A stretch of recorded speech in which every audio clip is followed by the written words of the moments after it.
Hay un edificio en Mixcoac que los mapas de Google muestran como terreno baldío, pero los vecinos más viejos evitan mencionar. Se encuentra en lo que antes fue el kilómetro 7.5 de la carretera México-Cuernavaca, ahora engullido por el crecimiento urbano, convertido en una zona residencial donde nadie pregunta por el pasado. Entre casas modernas y plazas comerciales, oculta tras muros de 3 metros cubiertos de hiedra negra, existe una estructura que oficialmente fue demolida en 1968. El Manicomio General La Castañeda operó desde 1910 hasta su cierre definitivo. Fue el psiquiátrico más grande de América Latina, diseñado para albergar 800 pacientes, pero que llegó a contener más de 3.200 en condiciones infrahumanas. Los documentos históricos describen pabellones separados por género, tratamientos experimentales y un sistema de clasificación de pacientes que más parecía segregación social que medicina. Pero hay algo que los documentos no mencionan. El pabellón 13. Los planos arquitectónicos originales depositados en el Archivo General de la Nación muestran 12 pabellones numerados. Sin embargo, fotografías aéreas tomadas en 1935 por el Servicio Geográfico Militar revelan una 13ª estructura al fondo del complejo, separada del resto por 200 metros de jardines sin cultivar.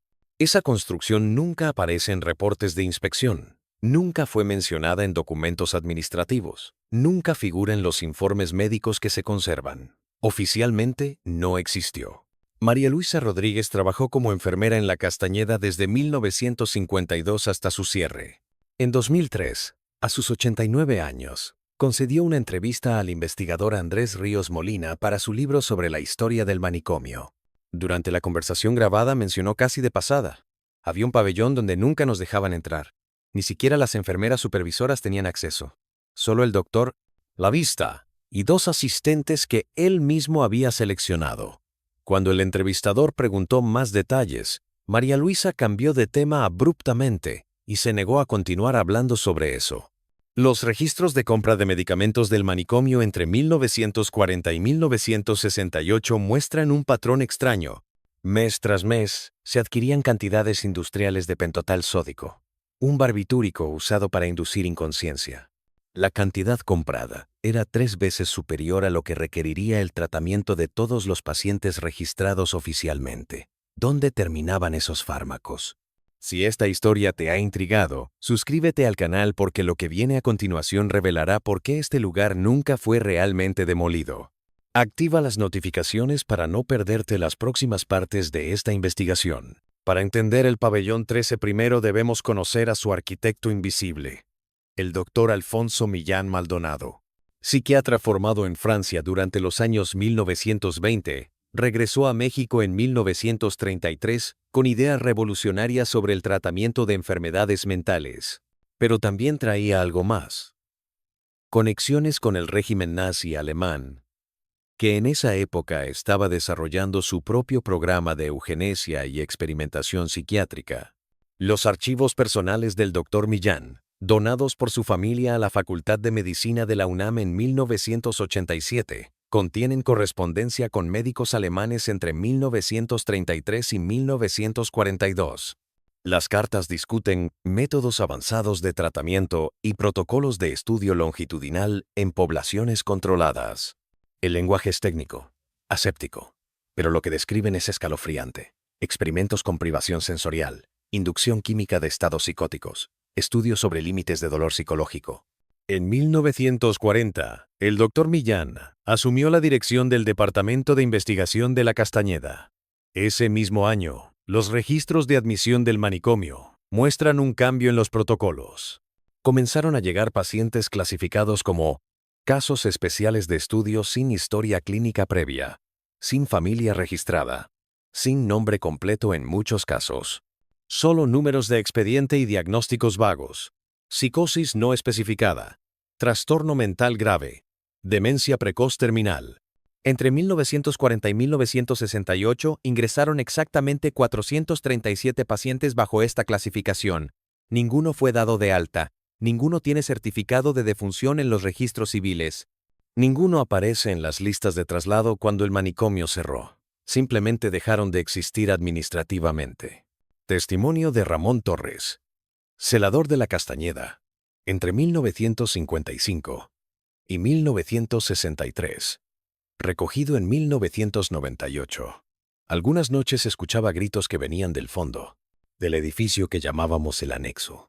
No eran gritos de locura, eran gritos de dolor físico.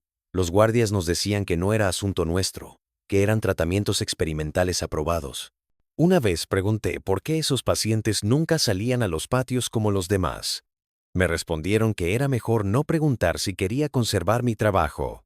Los métodos que se emplearon en el pabellón 13 permanecen en el terreno de la especulación, porque toda la documentación médica de ese sector fue destruida. Pero podemos inferir a partir de las facturas de equipamiento, máquinas de electroshock de alta potencia, tanques de aislamiento sensorial, sistemas de grabación de audio que en esa época eran tecnología militar, cámaras de observación de visión unidireccional. No estamos hablando de tratamientos médicos experimentales dentro de marcos éticos cuestionables. Estamos hablando de tortura sistemática disfrazada de ciencia, realizada sobre población vulnerable sin consentimiento, sin supervisión externa, sin ningún tipo de rendición de cuentas.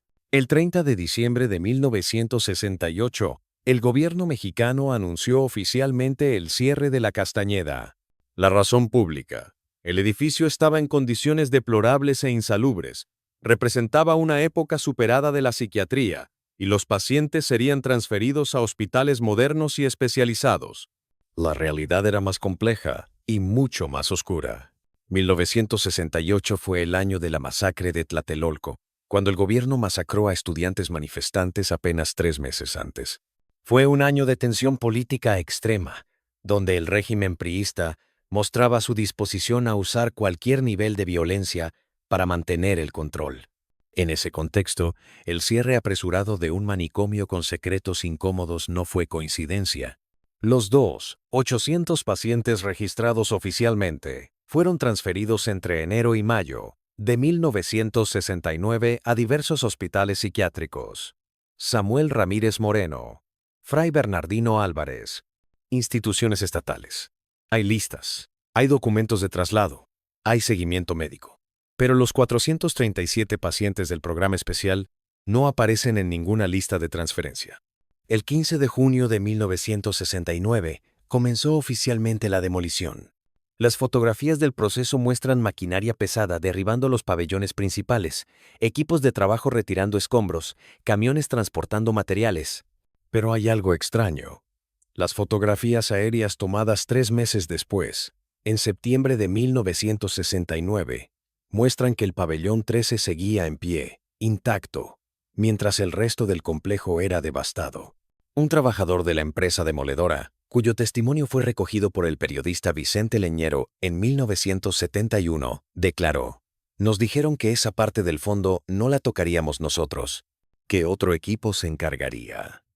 Cuando pregunté por qué, el supervisor me dijo textualmente: «Porque en ese edificio hay cosas que no pueden exponerse a la luz del día». Pensé que se refería a desechos médicos peligrosos o algo así. Ahora creo que se refería a otra cosa. Entre septiembre y noviembre de 1969 existe un vacío documental completo. No hay registros de quién demolió el pabellón 3C, no hay facturas, no hay órdenes de trabajo. Lo que sí existe es una orden militar clasificada, desclasificada parcialmente en 2019, que autoriza al Batallón de Ingenieros del Ejército Mexicano a realizar operaciones de aseguramiento y disposición de material sensible en instalación de salud desactivada zona Mixcoac. ¿Qué encontró el ejército que requería operación militar en vez de demolición civil? En la siguiente parte revelaré documentos que nunca debieron salir a la luz. Dale like si crees que estas historias deben ser contadas. Y comparte con alguien que necesite conocer esta verdad. Durante décadas, el caso de la Castañeda permaneció como rumor urbano, historia oscura que los habitantes de Mixcoac mencionaban en voz baja pero que nadie investigaba seriamente. Eso cambió en 1994, cuando una mujer llamada Elena Fuentes acudió a la Comisión Nacional de Derechos Humanos con una historia imposible. Elena buscaba a su madre, Guadalupe Fuentes Medina, quien había desaparecido en 1956. Según Elena, su madre sufría depresión posparto y fue internada temporalmente en la Castañeda. Nunca salió. Durante 38 años, Elena había buscado información sin éxito. Los registros del manicomio la listaban como transferida a institución externa en 1957, pero no especificaban cuál.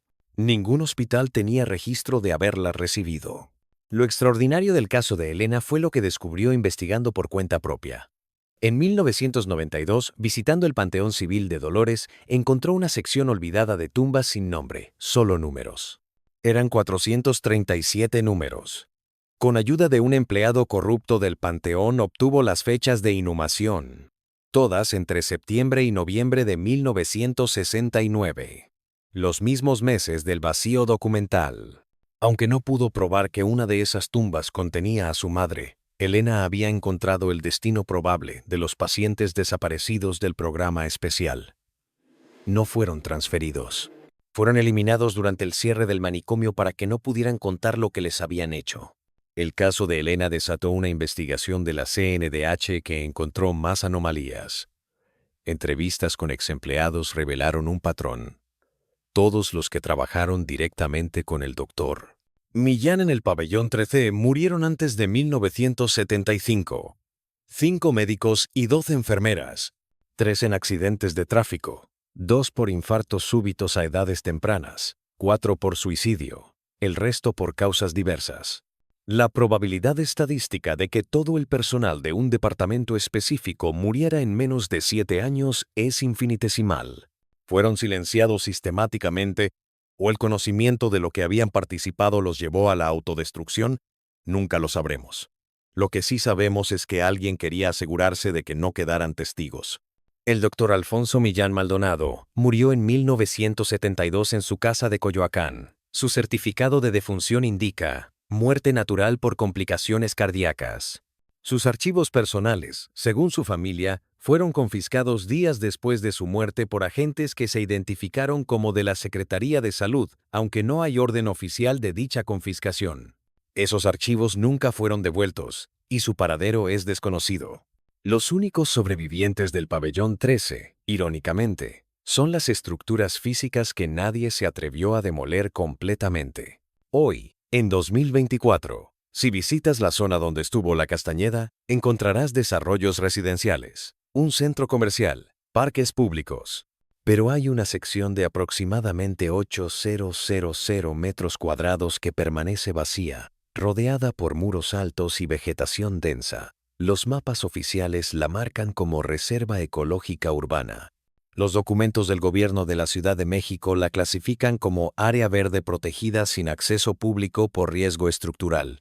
Es mentira. No hay nada ecológico que proteger. Lo que hay son los restos del pabellón 13. En 2018, un grupo de urbex, exploradores urbanos, logró entrar saltando el muro. Grabaron vídeo de su exploración antes de que seguridad privada los expulsara. Las imágenes muestran paredes de concreto cubiertas de moho, pasillos intactos con puertas metálicas oxidadas, ventanas rotas con barrotes. Y algo más perturbador, habitaciones pequeñas, de aproximadamente 2,3 metros, con anillas empotradas en las paredes y pisos manchados con algo que parece óxido, pero cuyo patrón sugiere líquidos derramados hace décadas. El video fue subido a YouTube y eliminado 3 veces. Finalmente permaneció online pero con restricción de edad y advertencias. Los comentarios se llenaron de testimonios de personas cuyos familiares habían desaparecido en la Castañeda. Decenas de historias similares a la de Elena Fuentes. Familias que nunca obtuvieron respuestas. Certificados de defunción que nunca llegaron. Cuerpos que nunca fueron entregados. ¿Por qué el gobierno mantiene ese terreno cerrado 55 años después? La explicación oficial sobre riesgos estructurales es absurda. En 1 metro cuadrado de Mixcoac vale millones. Ese terreno podría generar ingresos masivos si se vendiera para desarrollo inmobiliario. Pero nadie lo toca. La respuesta es simple y terrible. Porque abrir ese lugar, excavarlo, investigarlo seriamente, significaría enfrentar crímenes de Estado que el sistema político mexicano prefiere mantener enterrados. Significaría admitir que durante décadas el gobierno permitió, financió y protegió experimentación médica no ética sobre ciudadanos vulnerables. Significaría reconocer que las desapariciones, la tortura institucionalizada, el silenciamiento de víctimas, no son fenómenos nuevos en México, sino patrones que se repiten generación tras generación. Esta historia no es entretenimiento. Es un recordatorio de que los gobiernos siempre tienen secretos y esos secretos siempre implican a los más vulnerables. Si crees que estas historias deben ser conocidas, suscríbete y comparte este video. En los comentarios quiero leer, ¿conoces otros casos de instituciones con pasados oscuros que nadie investiga? Tu voz importa, porque el olvido es complicidad. El pabellón 13 sigue ahí, esperando. Y cada año que pasa sin investigación es una declaración de que algunas víctimas no merecen justicia. Esa es la verdadera historia de terror. No fantasmas, sino impunidad.